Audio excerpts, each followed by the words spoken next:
நம்ம கூடயே இருந்துக்கிட்டு நம்ம எதிரில் சிரித்து நல்லா பேசிட்டு நம்ம முதுகு பின்னாடி போயிட்டு மற்றவங்ககிட்ட நம்மளையே பொருளை பேசிக்கிட்டு நம்மளை தப்பாக பேசிகிட்டு இருக்கிற உறவுகள், நண்பர்கள் யாராவனா வச்சுக்கோங்க.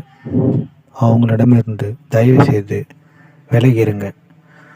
நண்பர்களாச்சே, உறவுக்காரங்களாச்சே எப்படின்னு சொல்லிட்டு அவங்க கூட நீங்கள் லைஃப்பில் ட்ராவல் பண்ணிகிட்டே இருந்தீங்கன்னா ஒரு நாள் இல்லை ஒரு நாள் உங்கள் லைஃப் சுத்தமாக டோட்டலாக காலியாகிடும்.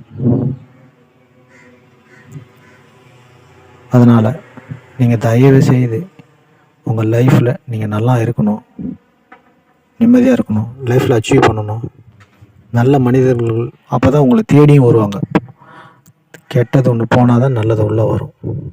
ஸோ தயவு செய்து நல்ல மனிதர்களை தேர்ந்தெடுத்து நல்ல மனிதர்களை பழகுங்க. இது போன்ற மனிதர்களிடமிருந்து தயவு செய்து